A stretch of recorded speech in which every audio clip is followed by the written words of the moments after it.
After the holiday and spring break, you know, I know we all have a lot on our plates right now, especially with the end of the school year coming, and then summer season is going to be here before you know it. Multitasking with our cell phones is a very common practice, especially right now when you have so much on your plate. But it is a practice that you need to put to rest, especially while you are driving.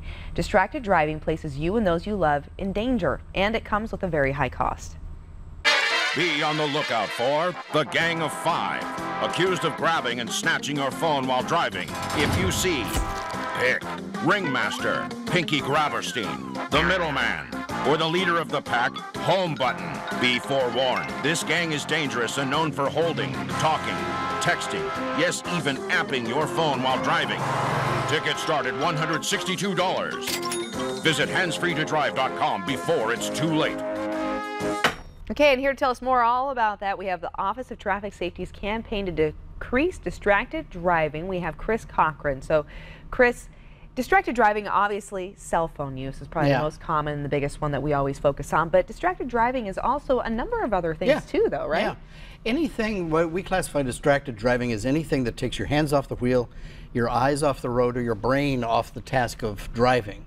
And for 100 years, that meant eating and grooming and yelling at the kids in the back seat. But then when cell phones came along, that started to change, and the number of crashes started going up from distracted driving. The old, flip phones and things added a few percentage to that. And then when apps came in, when smartphones came in, it really took off. So now we're really looking at cell phone use, and especially smartphone use, as the big thing in distracted driving that's killing most people. Okay, so it's a really big problem. Yes. Yeah, we're figuring it's hard to know exactly, because it's not a task that you're doing all the time when you're driving normally, and it's not something that you can measure, like an alcohol content or something like that. But we figure that between 300 and 500 Californians are losing their lives every year because of cell phone use. Wow. Yep, and it's if you have that many fatalities, then you probably have 30 or 40,000 severe injuries.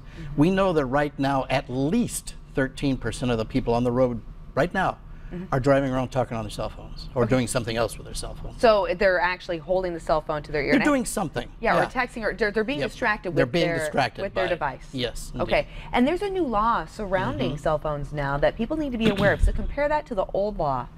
The old law took care of things back in the day when we had flip phones and we didn't have smartphones. It came into being right around the time that smartphones were just starting, and almost started the same day that iPhones came on the market. Since then, the smartphone market has increased to where now it's over 80% of people using that.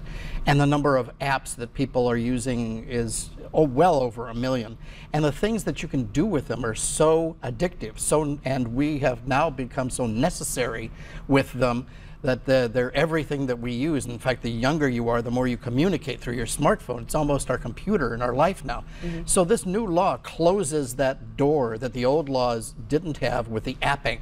And it basically says anytime you're holding your phone in your hand, unless you're calling 911, it's illegal. You can't do anything. You can't talk, text, app, or anything if you're holding that phone in your hand. It has to be mounted, has to be somehow Bluetoothed or through your dashboard or something like that. If it's in your hand, you're going to get busted. Okay, so you have to have hands-free in order to be, because I know a lot of people use it for GPS, the voice texting, the voice messaging while you're driving, but if it's anywhere on your person, if you're holding it, then forget it. And how much is that ticket again? $162 the first time. I used to say if you're unlucky enough, now I say if you're stupid enough to get it the second time, it's going to be $285. Okay, all right, and that's a pretty good chunk of cash. But I think the most important thing too is that what is priceless is the lives that you're putting in danger in your own. Yeah, most people have taken it to heart, and they're not doing it anymore, way cutting back. There's a last 15 to 20% though who are either increasing or doing just as much as they used to, because they think that they're lucky, that they drive better than anybody else, that they just have to do it for whatever reason, kind of an arrogance. And they're the ones who are really causing these problems, and the ones we're seeing on the roadway right now. So this law is really going to go after them. Okay, and where can people go for more information? Well, for this campaign, we've created a new website for people to go to find out about the new law. It's called handsfreetodrive.com, or they can go to the OTS website, ots.ca.gov, Facebook, Twitter, all of those places. But for this law, go to handsfreetodrive.com. Wonderful, Chris. Thank you so much. Sure thing.